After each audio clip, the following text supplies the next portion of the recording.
Good morning. Glad to see some responsible adults in the audience. You guys did not party hard enough, apparently. But hey, that's great for me. Sunday speakers are always get a little bit worried that nobody's going to show up or everybody's sleeping or hungover and whatnot. So welcome to Ubiquity Forensics, your iCloud and you. Kind of a little PSA announcement here. So who am I? I am Sarah Edwards. By day, I'm a test engineer at Parsons Corporation. We do some government contracting work for other people. We are hiring. I know the car hacking village has been incredibly popular the last few days, and I know it's closing up soon after this talk. But if you're interested in anything like that, go talk to these people. They're great people. They're fantastic to work with. I've really been enjoying myself there. By night, I'm a SANS instructor and author. I'm a huge Mac fangirl, so I created the Mac analysis course. I do have a bunch of different dates that I've listed here, including September. So if you haven't quite gotten enough Vegas yet, come back next month. It'll be a great time. Latest and greatest version of this presentation will always be at my website. So if I do updates or run at other conferences and do additional research, you'll always have the most up-to-date version of the presentation at macforensics.com. So a little bit about the scope of what I'm actually presenting here today. So I'm going to be doing some iCloud basics, getting into some acquisition and storage of the data on particular devices, some synced preferences, so little configuration files that get synced to the iCloud. And then to wrap it all up, I'm going to be going over some application data. So let's start off with the basics. So Apple uses the term ubiquity. Ubiquity basically means everything everywhere, so iCloud really does describe best how iCloud works. You can get your Word documents, your email, your contacts, messages, preferences, configurations, all sorts of stuff that you probably don't know about is hidden under a lot of the underbelly of OS X and iOS. So I'm here to at least do a public service announcement to say, hey, if you use iCloud, and I do, I like it, I find it very convenient to use, you should know what else it's syncing, things that you do not have the choice to opt out of. So I will point that out in a couple of different places. So moving on. The OS X, I have a lot of screenshots in here. So we got OS X on the left-hand side and iOS on the right-hand side. They tend to look a lot of the very similar GUI-based wise. And you can deselect and select various components that you want to sync. But again, there are some things not listed in here that do get synced automatically. So I want you to be aware of that. Just to give you another overview, you can also access it over the web. So this is iCloud.com. So if you're running Linux or something or another operating system that's not exactly iCloud friendly, this is likely the way that you're going to be interacting with this data. And then we have Windows. I had to boot up my old Windows VM, dust it off, do about a bajillion different updates, way too many updates that I don't even want to think about, just to get a bunch of these screenshots done. So this is iCloud for Windows. You can see the options are slightly less user-based. So you get certain things like your iCloud Drive, your photos, and some other bookmarks with Chrome, which is kind of a weird option to have, but it is available. So different account identifiers. So we got the Apple ID, and this is going to be what you sign into your iTunes account, your Mac App Store account to download various applications, usually an email address of some sort. This email address also has an associated numeric person ID associated with it. So I've redacted mine throughout the slides here, but you can see it starts something like 247 or 274, something like that. There is a numeric ID, which is going to be important for us once we start looking at these files on disk. So now also with iCloud, you can have associated email addresses. They're called vetted aliases. So different email addresses you might want to have the same information synced to, or different phone numbers that you might want to have synced to throughout your iCloud data. So now some credentials. So we're going to talk a little bit about how do we access this information. So there's a couple of different ways. We can use the Apple ID and password. We can use two-factor authentication if it's enabled. It is not enabled by default. In fact, last time I checked, there was a 3-day waiting period to enable it, which I'm not entirely sure that's the best option, because if I see something, I'll have to wait for 3 days. I'm going to forget about doing this in 3 days. So hopefully Apple maybe can look into fixing that, making it more available to us. And then there's also a token. So a token is basically a little data blob, a little file that's associated. So I log into my OS X machine. I have iCloud running in the background. It's not doing authentication each and every time that it's syncing. There is this little token file on there that does the authentication for me. So we can actually take that file off using specialized software and actually use that to our advantage. Now, how much data could we possibly have? By default, we're looking at 5 gigs. You can purchase up to 1 terabyte. So we're going to be talking about downloading this information from the iCloud servers. This could take a long time to download. If this person has 1 terabyte in various photographs, it's going to take a really long time to download all that information. So some configuration. This is how you check a system real quickly to see if it has iCloud enabled or not. So a couple of different data paths on OS X and iOS, as well as a registry key on Windows. So there's a lot of different files, file paths and different locations on the file system you could check. But these are kind of the quick and dirty places. Throughout this presentation, I throw in some incredibly long file names and file paths. This is purely for documentation. I'm definitely not going to be reading out these file paths for you because I will just trip over my words. But I do tend to like to document my presentations incredibly well. So if you go back and do forensics investigations, go to these data paths in your own systems, go to them on your investigative systems. If you are doing more of the OPSEC security type things, take a look at these files. See what data is leaking from these files. I think you might be kind of worried about what some of the data might be might be leaking from your enterprise environment. So let's actually get to this iCloud data. So on disk. So disk images, forensics related, relatively easy to get. Use DD, NKs, whatever your favorite, imaging tool is. So OS X, your Windows, no problem, we can get the data. You might have encryption or whatever, but that's a whole other talk. So iOS is going to be the interesting one. We can do physical acquisition type analysis now, and it's going to be most important to get to that physical access. So 64-bit and data protection and all that good stuff has really limited forensics, but it's not impossible. If there is a jailbreak out there, you can get this data. So jailbreak your phone, look at the logical file system, grab the files that you need. I do tend to like Alchemsoft EIFT.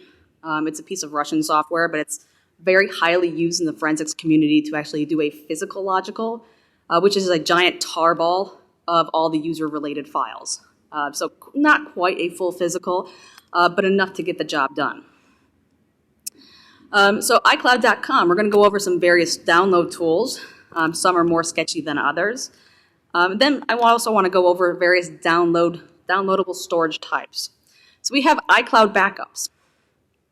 iCloud backups are very similar to iTunes style backups.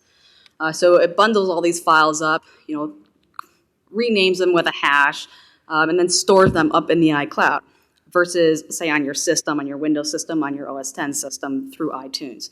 But it has very similar data structures in there. We also have iCloud-specific data, so stuff that's not put into the iCloud backups. Things like mobile documents, photos, synced preferences. So I'm going to be pointing these 2 locations out there. For instance, iCloud backups, you might have certain backups, snapshots in time. So you might have one from a year ago. That's definitely going to be different than one that you've done today. So you could have 3, 4, 5, 10 different backup files. So backup tools. Some are definitely more sketchy than others. If you just do a Google search for iCloud backup or iCloud download or anything like that, you're going to get a ton of different hits. These cost anywhere from $10 to $50 to $80, and download it does download your software. But how much do you really trust a lot of these tools? Is it really just taking your credentials and storing them for later on? We don't know. We kind of have to look into that a little bit further. Slightly less sketchy, we have Icloud, which was created and open sourced and is actually pretty useful. I'll get into that a little bit more later on, as well as the forensic level. And this is going to be Alchemsoft Phone Breaker, EPBB. So I'll get into these each in a little bit more detail. So Icloud. Icloud, you have to have the Apple ID. It does not have two-factor support. It does not have token support, but it does have, it does run on Python. So while I might be a Mac fangirl and I pretty much run everything on a Mac, those Windows users and Linux users can still pull down their iCloud data. Command line only, which is perfect for me. I like to script out a bunch of stuff. Open source, nobody's ever complained about that. And it's free, which is excellent. So if you are doing research, you do want to play around with your own data and see what this looks like, go ahead and use it. It's very, very useful. But again, it does not have two-factor support. So unless your account is non-two-factor support, you can't actually get the data. So what does have two-factor support is the Alchemsoft Phone Breaker. And this can take anything from your Apple ID and password to authentication tokens. It supports two-factor authentication as well. So depending on what type of data identifiers and passcodes and things like that you have, you should be good to go. It does cost quite a bit more. You throw forensic on any sort of product and you can just charge hundreds of dollars more. We're looking at $200 to $800. So this runs on Mac or Windows. Each version does have different capabilities to it. They just came out with the Mac version, actually, maybe a few months ago. So the Windows and professional versions have slightly more capability with breaking breaking iTunes backups, encrypted backups, and things like that. So take a look at it, but it is one of my favorite tools out there. All right, so that's the basics. Now we're going to get into the actual nitty-gritty of the data. So we're going to be looking at a lot of p-lists. So if you have never done Mac analysis before, there's these little files called p-lists. The only thing I can really compare them to is registry-type files.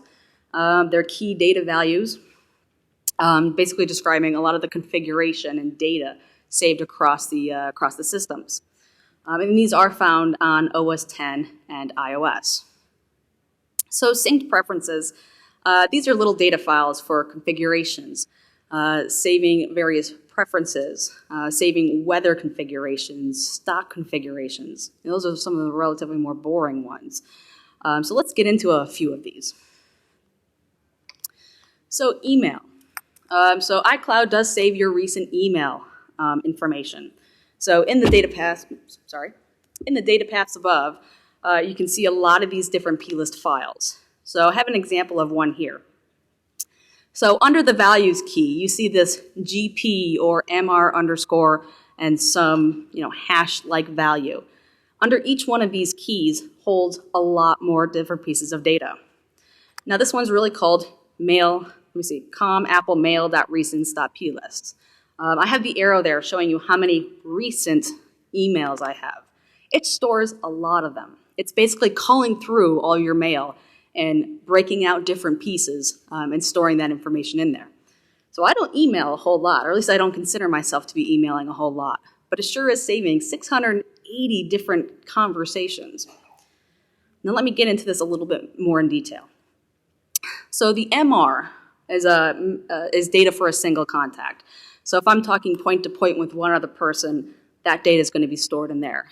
For group emails, it's going to use GP. So it does mark these things in a relatively easy to figure out kind of way. So I got two examples up on the screen. Example on the left shows us a point-to-point contact. So I'm talking with Heather Mahalik, but it saves all of this information associated with it. So it saves who I contacted, when I contacted them. Best I can tell, it's the last 5, the most recent 5 dates associated with that contact. And that's messages going to and from. So not just to a certain person, but both directions. And it also has the client that's been used. In this case, it's com_apple_mail, which is the default mail application on OS X. On the right of the screen, we have very similar data. It looks very close to being the same. This T value here, I'm going to try to, you see that there? This T value here holds the different times and dates for all of those recent contacts. So I've only been contacting this particular group 3 different times. Max of 5 here. So down here, we also have the key over here. Now this key is what holds the actual contact information. So in this group conversation, who was I having it with? I was talking with Henry Van Gotham, I was talking with Rob Lee, because I do a lot of SANS stuff. I have to communicate with multiple people quite often. So it stores all that information in there. Really nice information to have if you're trying to track who's talking with who. You can even set up VIP senders. And this is a default Mac mail type of thing. You basically star a certain contact and they are now your VIP. Their emails get bumped up to the top, they get flagged, they get whatever, just to draw your attention to them. So same kind of markup here. T for time, A for address, and some other information associated. So it does have the VIP underscore flag here, so you can tell it is a VIP contact. I haven't seen a whole lot of people use this in reality, but the data is there. So not just with email messages, also text messages, SMS messages, Jabber messages, AIM messages, ICQ if you're that old school. I think that's still supported. All of those messages also get the same data associated with it. So in the AppCom Apple Messages recents plist, depending on which operating system you're looking on, stores the same type of data. You got the GP underscore, you got the MR underscore. So it's storing all that same information. The times and dates that that contact was last messaged. And this is not just iMessage. I want to make a note of that. You can sort of see in here, let me try to highlight it with here, this iMessage here and mobile SMS over here. So different protocols will show you different data within these property list files. But again, the same format. You got the address, you get the times, the protocol, and with messaging, you also get phone numbers and email addresses. So I can send a iMessage to somebody else's phone number because that's just how the protocol works. So good data collection there. So next up, we have sync devices. So Safari has this thing where if you open up a bunch of tabs on your OS X system, then maybe you're like, I just want to chill on my couch, maybe do some web browsing there. You open up your iPad and it syncs all those tabs down. So you can sort of see in the screenshots to the right there, the different tabs are open on different systems. So if I open one tab on one, I move to a different device, I can open that same tab. All of that is getting synced in real time. So under the sync tabs, again, it's another plist. I often say you get sick of plists really quick, but then you find the value in them. There's some great data to be found. So in the sync tabs, we get a bunch of different GUIDs. So under each GUID is a different device. So under the value here, we have last modified and device name. So I call my mini MyPad, mini MyPad. That is the device name that I provided it. You might have so-and-so's MacBook Air or so-and-so's Mac Mini, something like that. You also had a time and date that it was last synced. So you can do some temporal correlation with this as well. So now we're going to get into this tabs key down here. So under the tabs key is data for each tab open.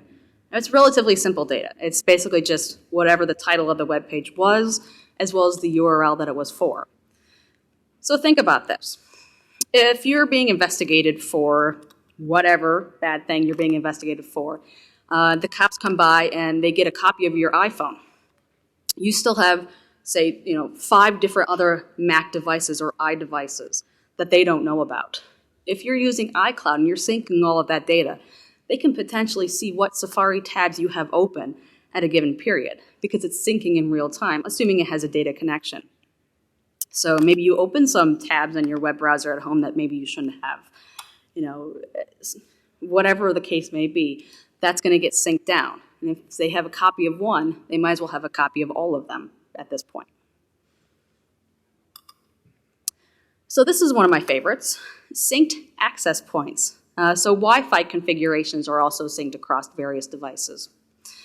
In OS 10, this is the screenshot to the right, you can see the various hotspots that you have connected to, attempted to connect to, and it basically saves this information for all time until you delete it or do a complete clean reinstall. So in this Wi-Fi panel here, you can see I've connected to Hyatt Guest Room, H Honors, Logan Wi-Fi, airports and hotels and all sorts of stuff. But there are some other ones that I do not show you here that could potentially be more sensitive, maybe to corporate environments, to internal Wi-Fi, to places that are very specific that have an access point name that is could be sensitive, could be considered sensitive information. So naturally, this also gets synced across all the devices.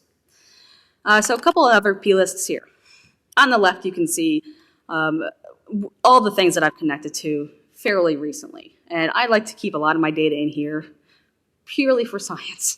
I do not like to keep this up here, but I do like to have good data to show you all when I do my presentations. So let's take a look at Reagan National Wi-Fi. I'm from the DC area. I hang out at National Airport, and I like to connect to their free Wi-Fi, because why the heck not?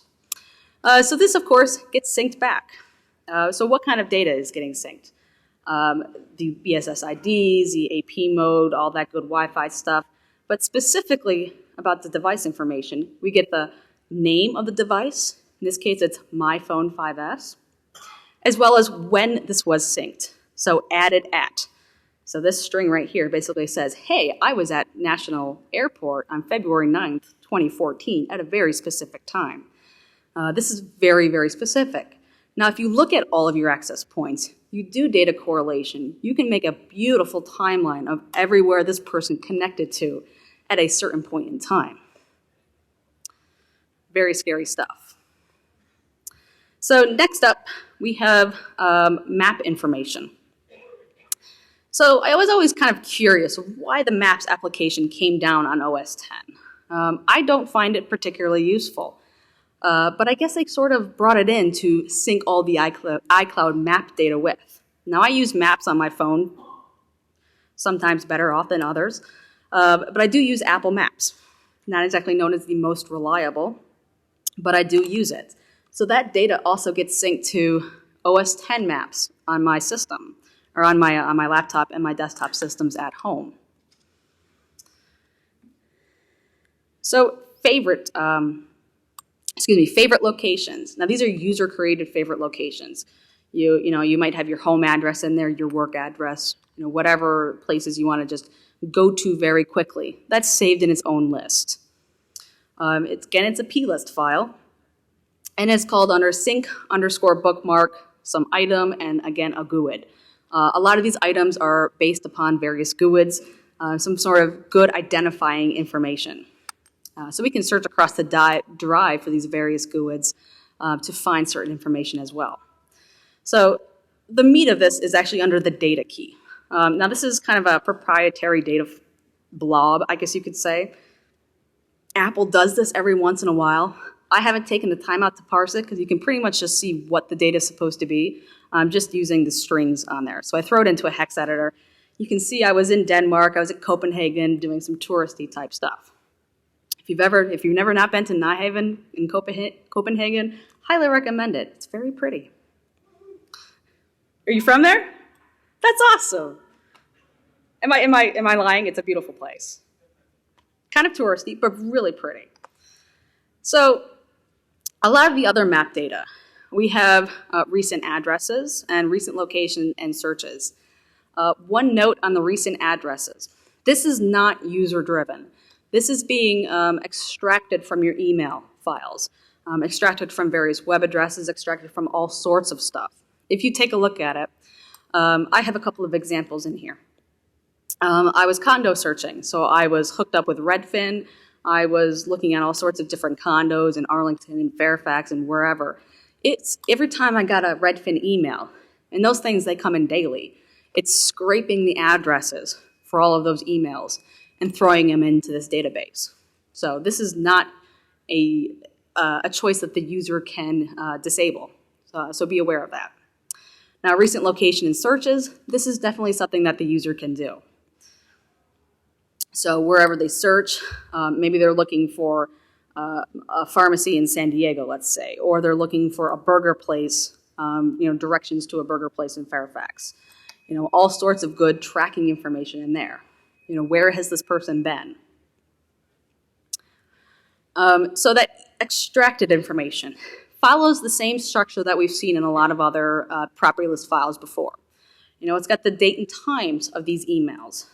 So it's extracting that timestamp from them. The core recents under this M key here basically is showing us this information was scraped from a Redfin email on April 26, 2015. There's the URL, there's the information that was scraped, the subject of the email, and all sorts of related information. So recent location and service and searches. Again, this follows the same type of data structure, that weird proprietary data blob, but you can just look at it, look at strings, and you can see, oh, hey, look, this person was searching for a pharmacy in San Diego. You get some timestamps in there as well that you can go back and actually figure out when was this person specifically looking for a pharmacy in San Diego. So moving on to some more application level data. So various applications, things like mail, notes, various documents, all that stuff also gets synced through iCloud. Just to give you a little screenshot of what the documents might look like. On the left here, we have the OS X screenshot of me saving a document to my iCloud drive. You can save it through the text iCloud drive or just the plain iCloud drive. And I'll get into that a little bit more in a few more screenshots. If you are on the web, on the other side, you see different file folders pre-populated in there for various document formats. Numbers, keynote. But you can also just drag files into that white space. It works very much like Dropbox might work. So all these documents are really under a directory called mobile documents, both on the OS X operating systems as well as through the underlying file system. So different document types like pages and keynotes will get their own directory. So that ~library mobile documents, com~apple~pages is specifically for pages, and so on and so forth. So you can have some organization there that's been pre-populated by Apple itself. But that other category right at the bottom, that's basically for anything that, that's not a pages document or a keynote document. If I want to throw a PDF in there, if I want to throw a Windows executable in there, if I want to throw in whatever file in there, it will actually take it. Very Dropbox-like. It's not Apple-specific documents. So looking more on the disk, taking a more forensic look at this, these are all stored in that mobile documents directory under the specific application. Now, the one thing about iWork type documents is that they're actually bundled files. So they're actually a directory of other files. So they are presented to the user as a single file, but when you look on disk, or if you look in the terminal, let's say, you'll see a bunch of other files associated with it.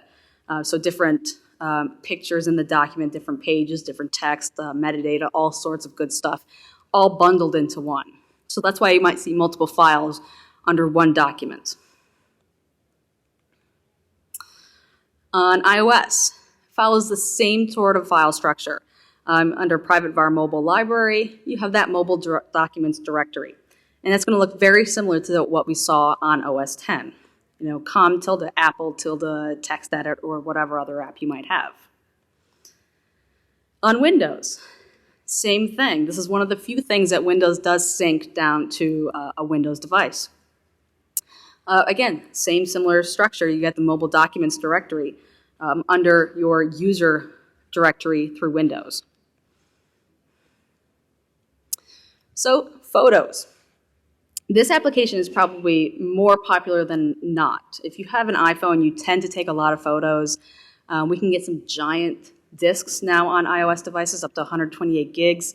And people love to fill them up with pictures of their kids, their cats, the food, whatever is happening in Vegas last night. I don't even want to know. All of those are stored and synced up if you have that particular function selected. So there's two different applications right now for photos.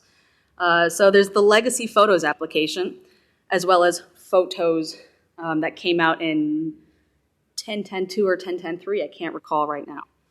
So two different applications, and on the underlying side of them, they look completely different to us. So I'm going to go over the legacy one first, because people are still using that. It's not exactly that old to begin with. Excuse me. So there is this data structure under applications for iLife Asset Management. Under this particular directory is all the iCloud related information associated with photos. One particular database. This is a SQLite database. It's a iLife Asset Management.db. This is where the bulk of the metadata for each photo is stored, and we're going to get into that a little bit more in depth in one slide or two. But you'll also have the actual photos located underneath here. So that assets directory, which has pub, sub shared, holds a lot of the actual photo information. And this is going to be very different than what we see on the new Photos application. So this iLife Asset Management database holds a ton of different pieces of metadata. Height, width, iCloud person ID, so we can actually associate it to a particular iCloud user. The photo UUID, the device UDID. This one's going to be particularly interesting because we can tie it back to a certain device. File name, file size, timestamps, all sorts of great metadata associated with each particular photo. You also have photo stream photos. So photo stream photos your photo stream photos are stored in /sub. If you have a shared album, those are going to be in sub-shared. And each one is stored under this hash. And this is that UUID for each particular photo. So if you're looking for a particular one, you find some interesting metadata in that database, you can go find it by that UDID. Search for that file name, for that directory, and you get the photo that's particularly interesting to you. The new Photos application, this one's stored again in a bundle, has photos with lots of other stuff underneath it. So the Photos library, again, is one of those bundled files. So underneath here, we have all sorts of stuff. Stuff I haven't even had time to take a look at. Attachments, masters, plugins, previews, whatever. So the new Photos application actually stores information for all the photo stuff on that OS X disk, while the previous one stored information just for the iCloud photos. iCloud is now being more integrated into the OS X subsystem. So now it's containing everything associated with it. So the actual photos are stored under the masters directory. They might be stored under other directories if they had some edits made to them, if they were modified in some way. Maybe they added text to it or something like that.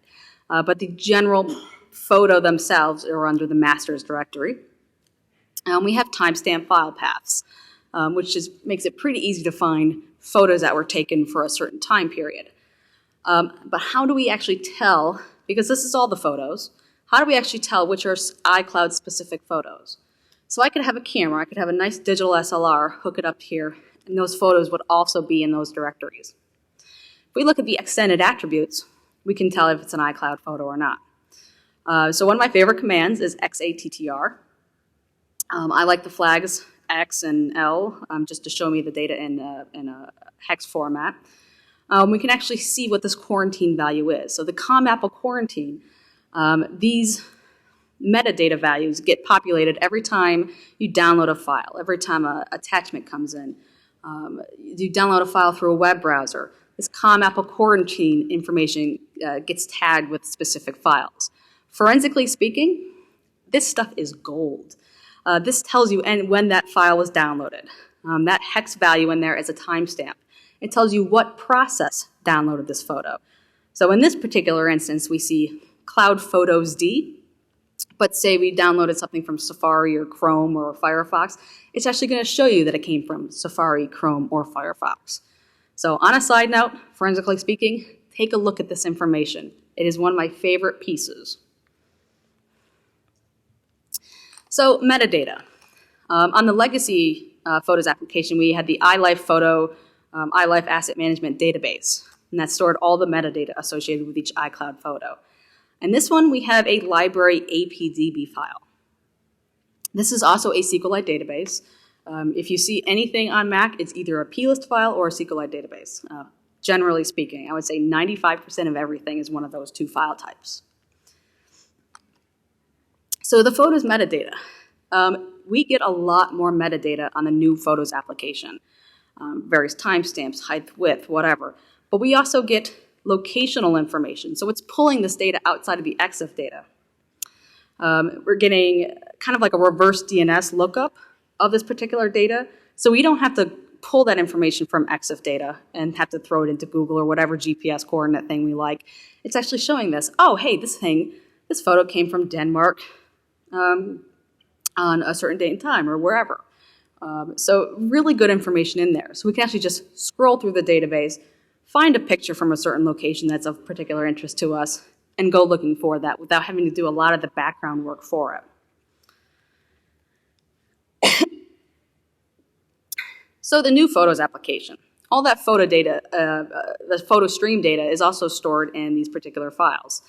So I got an example here of iOS. A lot of the data is stored in here as well. So you get the height, width, a lot of the other metadata associated with it. A lot of the stuff that we've already seen in that database on OS X, but as well as on iOS. Shared albums on iOS. We have their certain file path for them. It does contain a lot of the same information. So I can see who shared this photo album with me and other related information. So my email address or their email address when they shared it, various identifying information associated with it, as well as the title of the shared album. Now on Windows, again, one of the few things that is synced down to the Windows. You still have my photo stream and shared directories. And these are all located under the Photos application on Windows, or in the Photos directory on Windows. Again, another screenshot of my photo stream. These files are stored in just a straight up JPEG or PNG format, depending on your type of, if it's a photo or a screenshot. Pretty easy to get to. If it's a shared album, you're going to find that's in, again, another hash type thing. We can correlate this back to other databases as well. So Passbook passes. This one is particularly interesting. I like to use Passbook a lot. I do a lot of travel. I don't like United. I use United to basically get my Passbook, my pass to get onto certain flights. So each flight I take has a ticket associated with that. All of those get stored in the ubiquitous cards directory.